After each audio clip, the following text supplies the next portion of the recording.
Chapter is Beginning of Karma.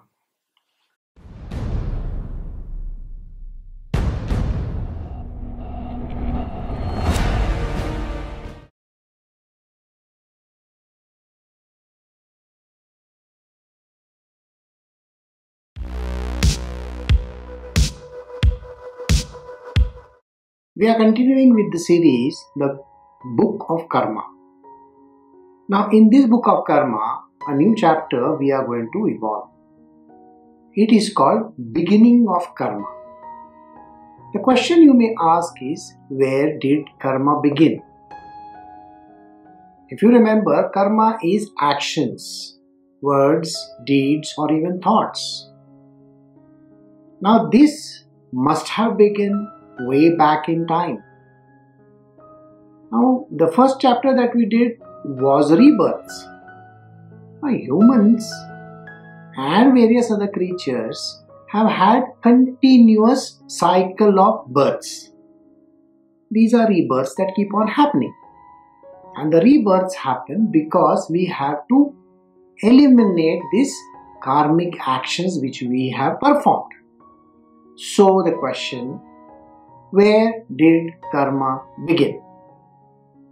Now, karma, as you know, started when certain kinds of actions happen. Go back to your life, which you can't, by the way, because you don't know your past life. Let us assume that in your first life, somewhere back in time, you might have done some actions.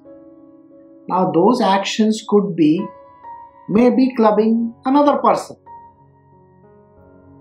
killing another person, kidnapping. Maybe you did all these wrong actions and maybe there were some good actions that you performed. Now, when we say good actions, you could have given life to someone. You could have saved some person. Now, aren't these certain actions that you might have done in your past? It could be that you might have given some money to some person, or you could have taken money from person. Now, all these are actions. Now, when we talk of actions, we are only talking of actions which are accountable. Now, you may say, do you mean to say that there are some actions which are non-accountable? Of course, there are actions which you cannot even think of that you do. For your understanding, let me just tell you a few things. Some of the sins or some of these actions that you do are, maybe you took grains from the field, you ground them. Maybe you washed your hands in the river. Or you did certain actions which may be not important to you. Grinding, crushing. You might have been walking on the road. You might have killed an insect. Even the fluttering of the eyelid can cause action. If you go to science, science will tell you that when you flutter your eyelids, you are throwing thousands of small, tiny creatures away. They are flying all over the place. When you speak, when you wave your hand, when you walk, when you talk, actions are getting performed. These actions, you may say, have no significance as far as karma is concerned. But imagine yourself as that tiny creature. A small creature crawling on the ground, and a big foot comes and crushes it.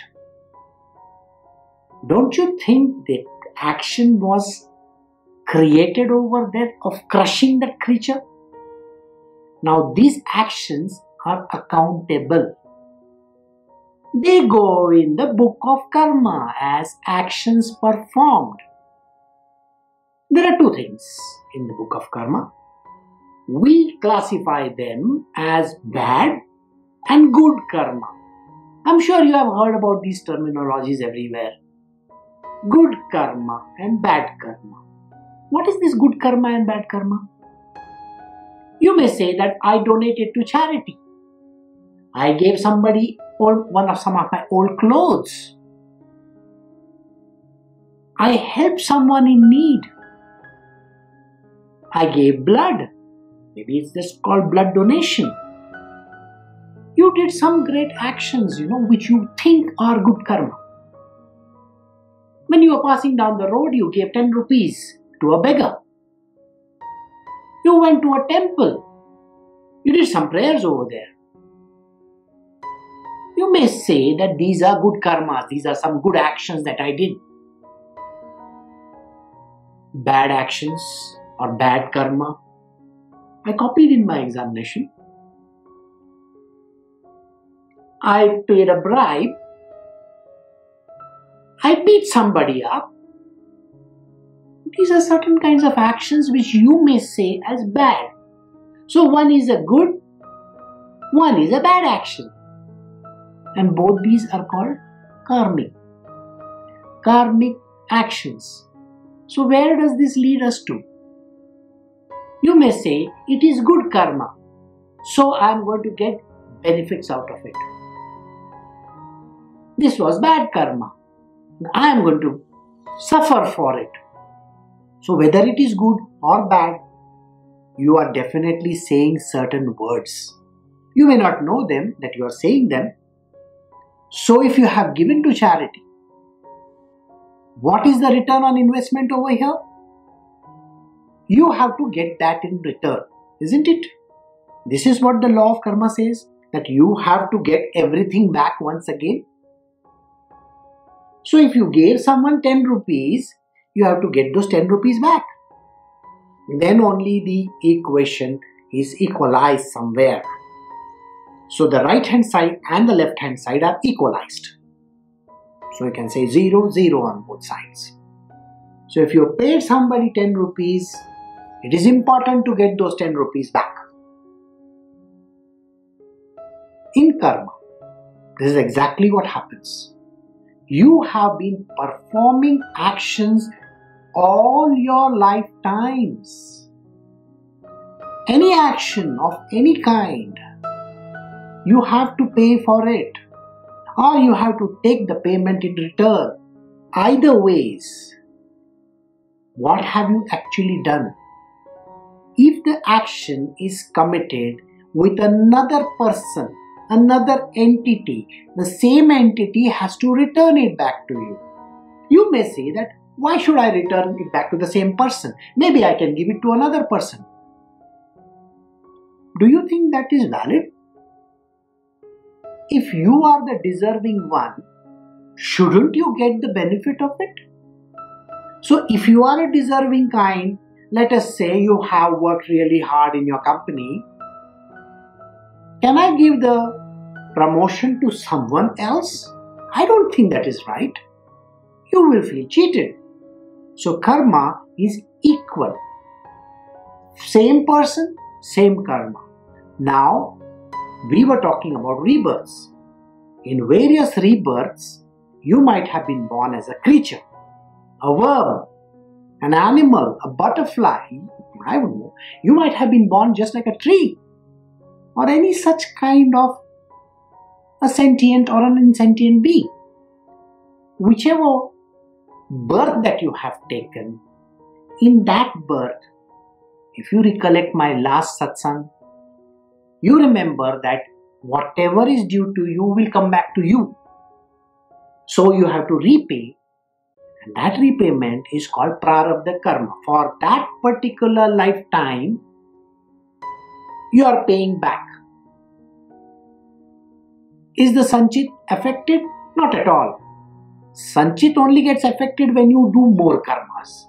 And all these new karmas get added to the sanchit over there. So this is the story, how it happened. Now, if you have to go back in time once again, you know how many volumes of books that can be written on the number of karmas that you have done. You tell me, who is responsible for this? Your actions is your own responsibility, whether you call that good or bad. In the spiritual world, we do not say anything like a good or a bad action. But for a material being, everyone is responsible for their action. If you have killed somebody, you are responsible for that action. Now here, I am not going to cross over to a point where something bad has happened and you are put in jail. No, we are not talking about that action which has happened on the material plane in this particular lifetime. No, not at all. We are going to discuss about the karmic action that you may have to perform in your next life or the next one after that. Responsibility starts by stopping this kind of actions. That is another topic for another day. That is called Nishkam Karma. I am not going to take up that topic right now, but Nishkam Karma is a very important topic which I will have to deal with in one of my later episodes. Right now, just remember that you have started certain actions in your past life. You may say, I am not responsible, but you are. And that is the reason why you are going through these karmas, which is the prarabdha karma right now in your life. Whether you are rich or poor, whether you are a sufferer or you are an enjoyer, whatever may be the case, it is all because of the prarabdha karma that you have to repay in this life. This is the story of karma, and we will stop over here this time. If you have any questions, please write down in the comment section below. Next time, we will take up another topic on karma. Thank you.